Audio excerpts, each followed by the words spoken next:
welcome world to News Roundup number 183. I do hope you're enjoying them. I sit here recording them and wonder who listens. Okay, here we go. A maths teacher who describes maths as quite addictive from Preston Manor School in Wembley has reached the top 10 finalists for a Global Teaching Prize. The final top 10 shortlist has been published after entries were received from teachers in 148 countries.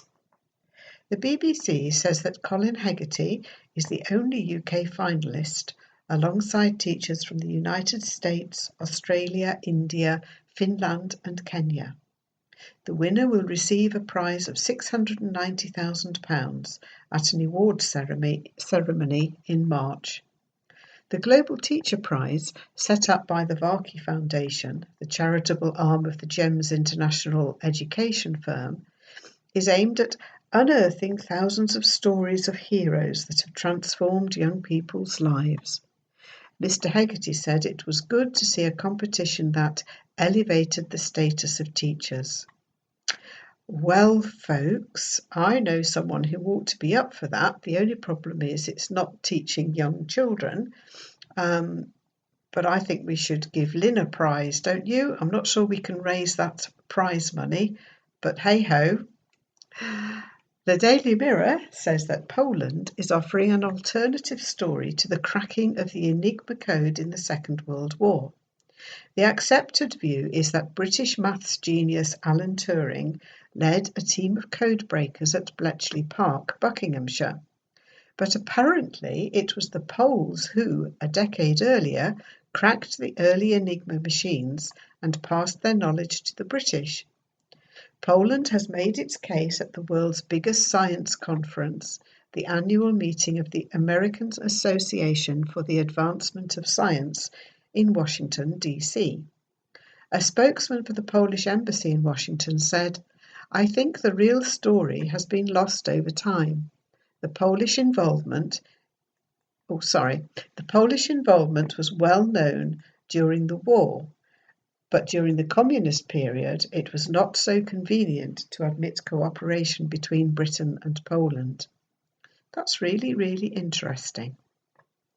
How much? The BBC tells us that an Aston Martin sports car from the James Bond film Spectre fetched £2,434,500 at an auction in London. The DB10 was one of only 2 show cars from the 10 made specially for the film and has a 4.7-litre V8 petrol engine. It has a top speed of 190 miles per hour but cannot be driven on public roads. Other lots from the auction of items from the film included the Day of the Dead costume worn by Daniel Craig, which sold for £98,500, and Sam Smith's Writing on the Wall record and sheet music, which went for £9,375. Money raised went to charities. Well, I'm really pleased that the money went to charities, but why would you spend over £2 million on a car that you can't drive? I'm not sure. We Brits love our kitchen gadgets, according to the Daily Mirror. They quote a survey by consumer analysts Mintel, which says that we bought £897 million worth of new electrical kitchen gadgets last year. Sales of kettles, blenders and juicers have shot up by 41% over the last 5 years, rising from £635 million in 2011. Now, is that because we've bought more of them or because they're more expensive? It seems that white bread, which was once a big part of Britain's diet, is on the decline on the country's dinner tables. A Daily Mail article reports that sales have plummeted, with shoppers spending £40 million less on it last year.